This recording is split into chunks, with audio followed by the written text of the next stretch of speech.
So, Cassandra... It occurs to me I don't actually know much about you. Wait, you What don't? do you want to know? I'm not sure. Where are you from? You really don't know? I thought you probably knew a little bit more about me. I thought you knew that. I suppose I could ask Liliana. She has collected a frightening amount of information on you. Well, that's but I don't scary. want to ask her. I want to hear it from you. I'm not lying to you. I was born in Ostwick, and that's where most of my family is. The Trevellians, is it not? A large clan with a rather clever coat of arms. Tell me, do you consider the Free Marches your home? Are you eager to go back? The place is my home. Of course I want to go back. Eventually. And probably get a coat around my shoulders. Actually, rephrase that. If I do actually go home, I am wrapping myself in a blanket and I'm never coming out of that blanket. Eventually I'll go back. I might, once this is done. It will not be the same once you do. Aww.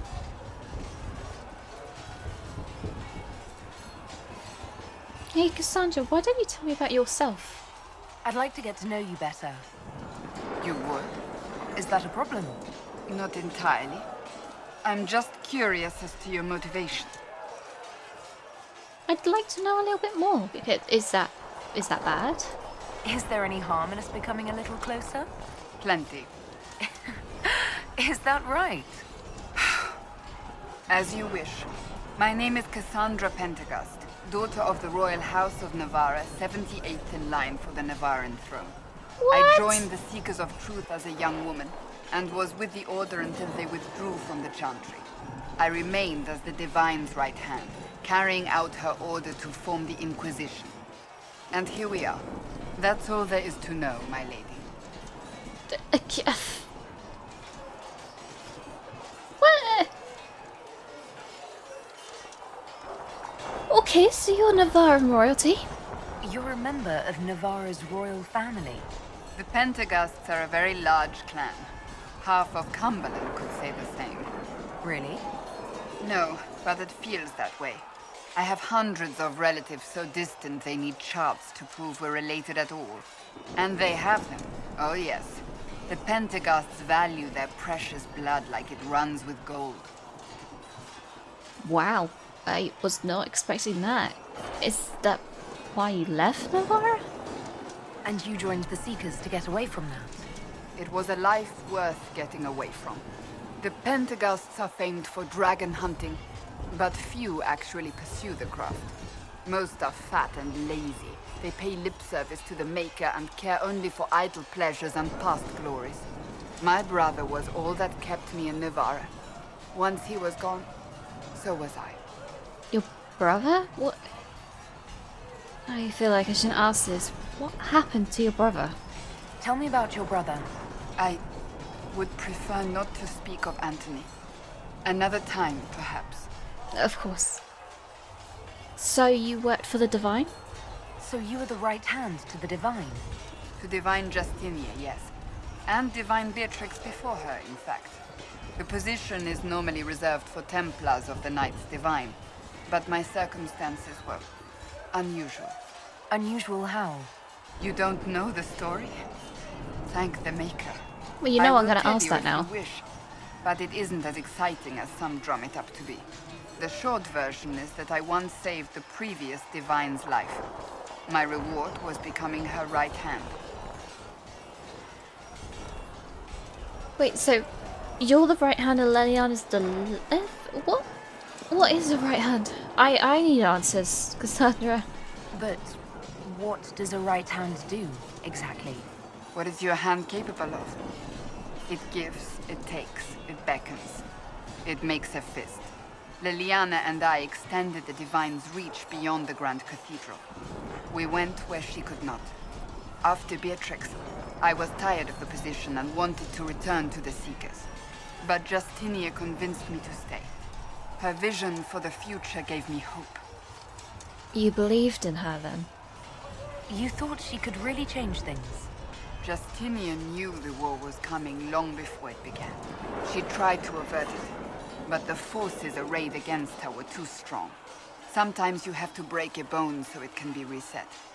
That's where the Inquisition comes in. It was to be the answer. A means to preserve as well as an agent for change. I only wish she had lived to see it. I can imagine what she'd say right now. I'll leave you for now. I'll let you get back to work. But I want more on that story about how you became right hands. Later. Promise?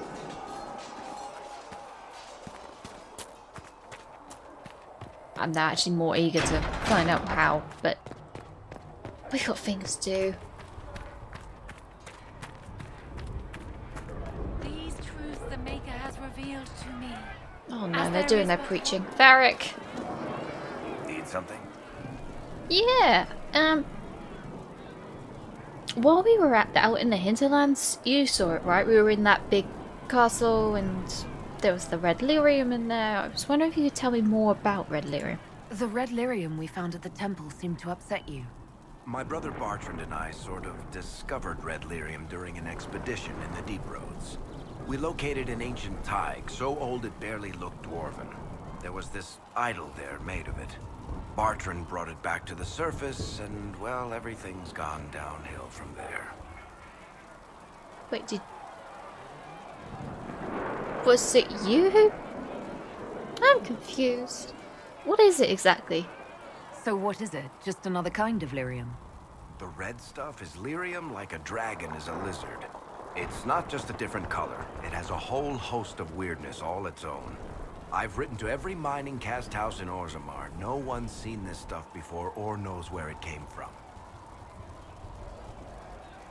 So it's a mystery.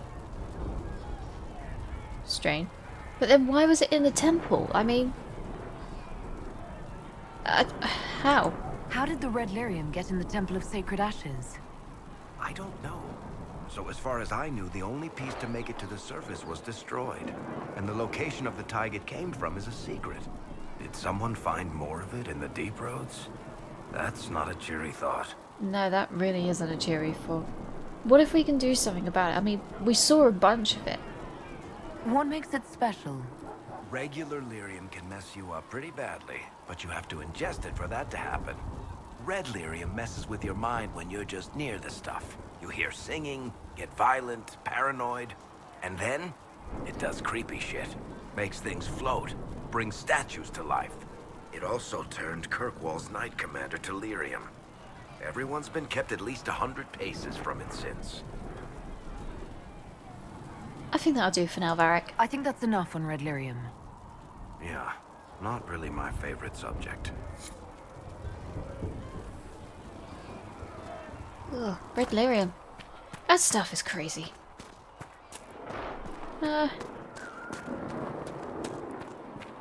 Solus, are you up here? I wanted to say hi. Closing the breach is our primary goal, but I hope we might also discover what was used to create it. Any artifact of such power is dangerous. The destruction of the Conclave proves that much. You think you would think it survived? You don't think whatever created the explosion was destroyed in the blast? You survived, did you not? The Fair artifact point. that created the breach is unlike anything seen in this age. I will not believe it destroyed until I see the shattered fragments with my own eyes. You make a point. I agree. We would do well to try to recover whatever created the breach. Liliana's people have scoured the area near the blast and found nothing. Whatever the artifact was, it is no longer there. In any case, did you need me for anything? So, Solus, why don't you tell me about yourself? I'd like to know more about you, Solus. Why? Do I honestly need a reason? Why not? Privacy? Caution? Fair point. Concern about the direction of this Inquisition once our work is done?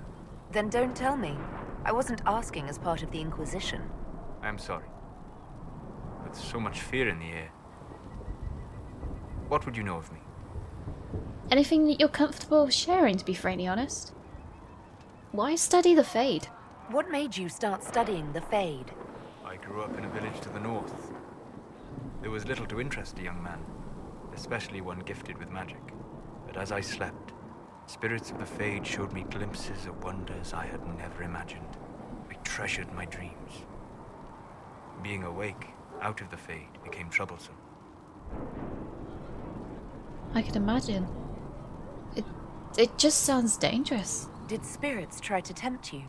No more than a brightly colored fruit is deliberately tempting you to eat it. I learned how to defend myself from more aggressive spirits, and how to interact safely with the rest. I learned how to control my dreams with full consciousness. There was so much I wanted to explore. So it would seem. Clearly you woke up, right? I gather you didn't spend your entire life dreaming. No. Eventually, I was unable to find new areas in the Fade. Why? 2 reasons. First, the Fade reflects the world around it. Unless I traveled, I would never find anything new. Second, the Fade reflects and is limited by our imaginations. To find interesting areas, one must be interesting. Wait, what? So. Okay, I think I get it. Is that why you're here then? Is this why you joined the Inquisition? I joined the Inquisition because we were all in terrible danger. If our enemies destroyed the world, I would have nowhere to lay my head while dreaming of the Fade. Okay, that does make a lot of sense. I hope that works, Solus. I wish you luck. Thank you. In truth, I've enjoyed experiencing more of life to find more of the Fade. How so? You train to flick a dagger or an arrow to its target. The grace with which you move is a pleasing side benefit. You have chosen a path whose steps you do not dislike because it leads to a destination you enjoy. As have I. Solus, are you trying to flirt with me?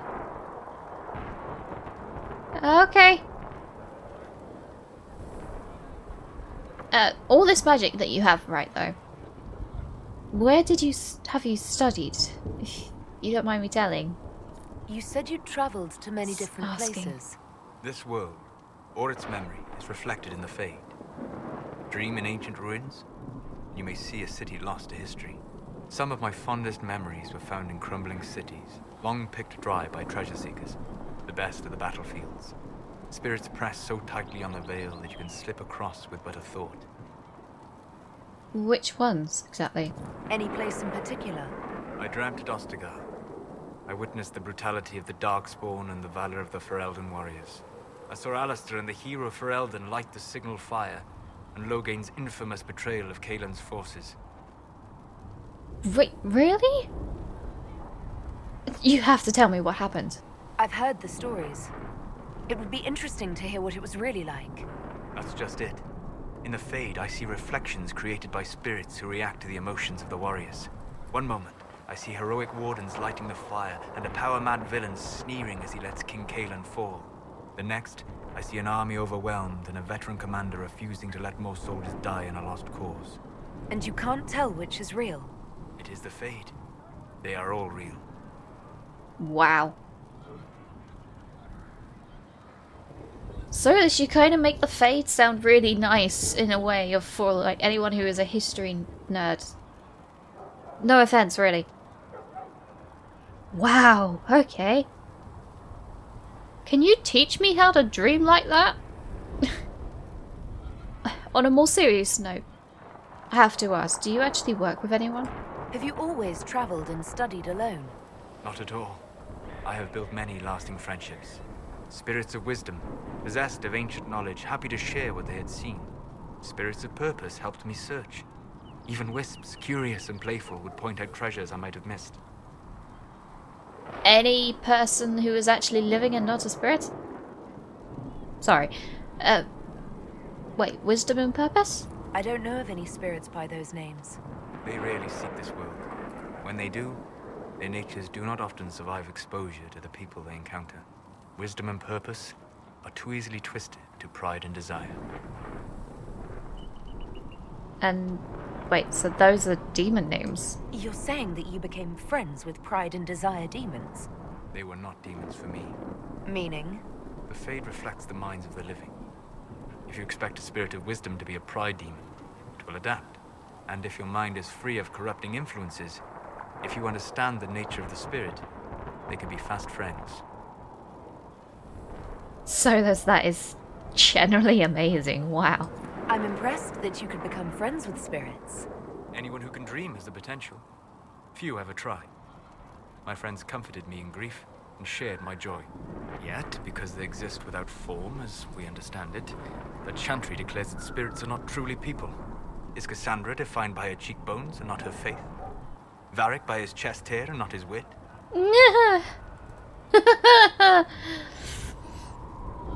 I don't know. I mean, I'd say you'd need a body to be real, but then at the same time, spirits are real. Like, they're just an addition to the body that makes a person, so... Either way, spirits are still people. I hadn't thought about it that way. But I see your point. Thank you. Few are willing to entertain such a notion. That's because I'm bloody curious, Solus. I'll leave you to your doings, okay? We'll talk later. Goodbye. Honestly, out of everyone, Solus is the most interesting. I've never met anyone who has curiously made me more curious, sir.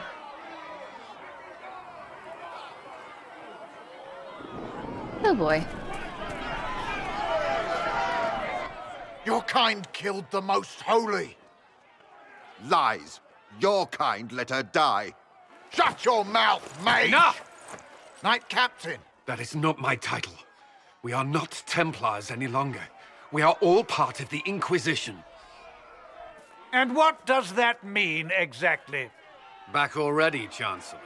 Haven't you done enough? I'm curious, Commander, as to how your Inquisition and its herald will restore order as you've promised. Of course you are. Back to your duties, all of you. Oh boy. Cullen? Mages and Templars were already at war. Now they're blaming each other for the Divine's death. Which is why we require a proper authority to guide them back to order. Who? You? Random clerics who weren't important enough to be at the Conclave? The Rebel Inquisition and its so-called Herald of Andraste? I think not. Not by bloody choice, thank you very much. I'm not the bloody herald. But in all honesty, we're not so terrible. I don't know. The Inquisition seems about as functional as any young family. How many families are on the verge of splitting into open warfare with themselves? Yes, because that would never happen to the Chantry. Centuries of tradition will guide us. We are not the upstart, eager to turn over every apple cart. Honestly, tradition can go the other direction, because even I don't follow the traditions. Cullen, why is he here? Remind me why you're allowing the Chancellor to stay? Clearly, your Templar knows where to draw the line. Yeah, you He's don't. toothless. There's no point turning him into a martyr simply because he runs at the mouth. The Chancellor's a good indicator of what to expect in Val Royeaux, however. That's just concerning. Is the Mage Templar War that large? I have to ask because I've been cooped up at home all the time. How widespread is the violence between mages and Templars? Impossible to say. Your organization flouting the Chantry's authority will not help matters. With the Conclave destroyed, I imagine the war between mages and Templars is renewed with interest. Lovely. That's not good. So then, who killed the Divine? The mages and Templars are fighting even though we don't know what really happened at the Temple of Sacred Ashes. Exactly why all this should be left to a new Divine. If you are innocent, the Chantry will establish it as so. No, Or they we'll be won't. happy to use someone as a scapegoat. Exactly You that, think thank you, nobody Colin. cares about the truth? We all grieve Justinia's loss.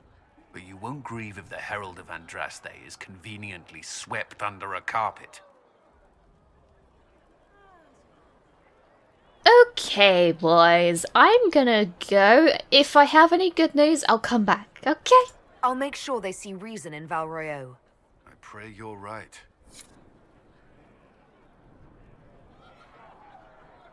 Oh boy, that's just... oh boy.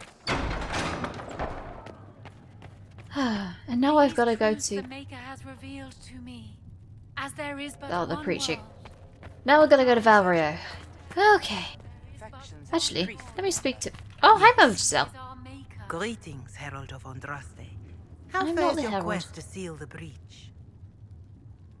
To be fairly honest, I have no idea. Well, you know how these things go. At least, I hope someone does. You laugh to bring a little light into the darkness. Someone And has I'm to. glad to see it. Too many see laughter as antithetical to the chant of light. They imagine Andraste as a grim warrior all her life, forgetting that she loved and was loved in return. I hope she found time for laughter during her trials, as I hope you do. Thank you, Mother Giselle. Honestly. I appreciate your insight, Mother Giselle. Take it for whatever it is worth. You walk a difficult path, and there is little enough I can do to aid you. In any case, I pray this Inquisition proves less brutal than its predecessor. It was the last one? I have questions. Can you tell me about the history of the Inquisition? Can you tell me about the original Inquisition?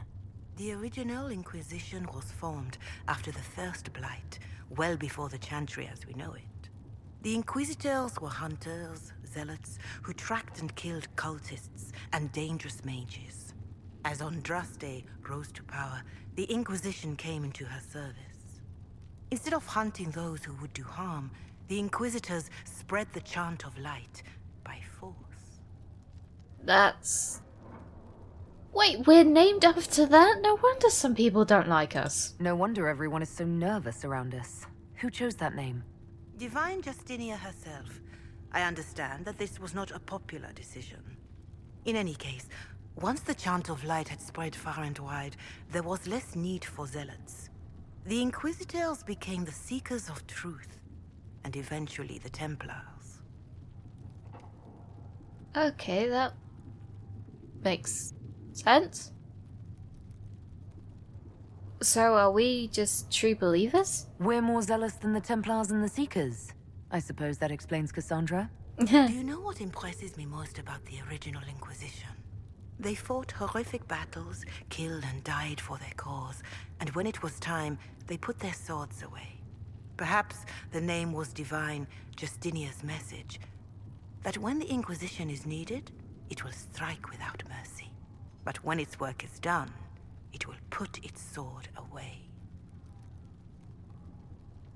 Mother Giselle, in all honesty, that sounds rather poetic. And if that is the case, then fair enough. It's...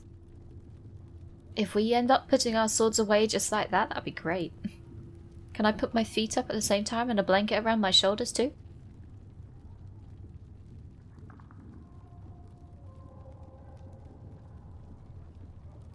Thank you, Mother Giselle. I'll leave you to your stuff. Farewell. Farewell. Right. Josephine? Ah, Lady Trevelyan. May I have a moment?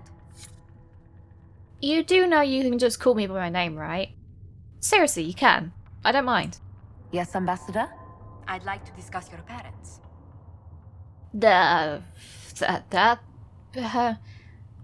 Why? You're curious about the Trevelyan's? You must want to know about the 7th most illustrious family in all Ostwick. Or is it 8th? Whatever the rank, it would be helpful to claim your kinsmen as friends. What are your thoughts? Should we approach your family for their formal support of the Inquisition? I don't even know if that'd be wise, to be honest, Josephine.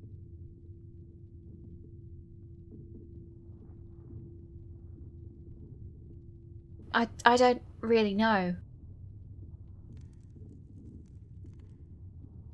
They're not bad. They're not great.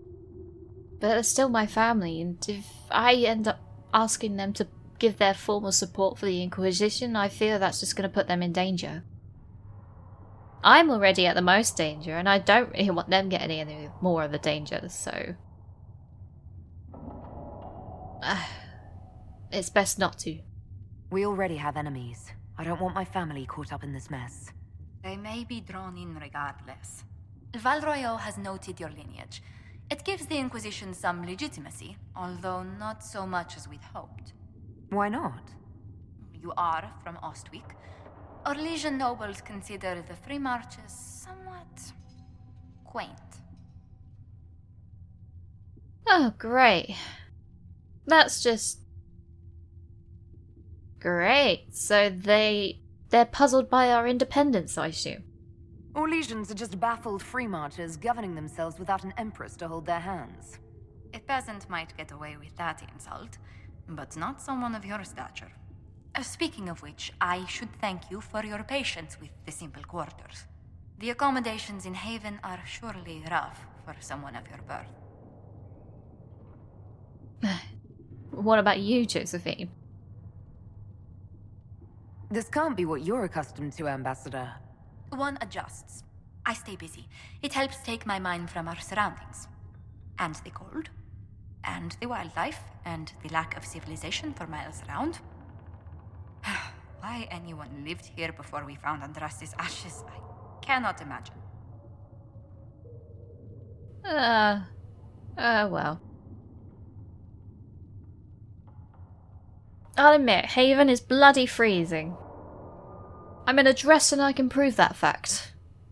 Though so are you, but at least your arms are covered in your shoulders, mine aren't, but... I fear I'm kind of slightly adjusting to the cold, which I don't know if that's good or not. I might need to look to a healer. But... I'm fine. It's honestly fine. Don't worry about me. Haven's more than livable. Really? If that is how you feel, I'm pleased to hear it. Until next time, my lady. Okay. Think I've talked to everyone? I don't know why I wanted to talk to everyone, but hey-ho. Let's go to Falrio. Having the Herald address the clerics is not a terrible idea. You can't be serious. Mother Giselle isn't wrong. At the moment, the Chantry's only strength is that they are united in opinion. And we should ignore the danger to the Herald. Let's ask her. I mean... it will be bloody dangerous. I mean, we go there... they could just do literally anything. And not to mention, this may not actually help at all. It just might further prove their point. I don't know if it'll actually help. I'm more concerned this won't actually solve any problems. I agree. It just lends credence to the idea that we should care what the Chantry says. I will go with her. Thank you. Mother Giselle said she could provide us names. Use them. But why? This is nothing but a... What choice do we have, Liliana? Right now, we can't approach anyone for help with the breach. Use what influence we have to call the clerics together. Once they are ready, we will see this through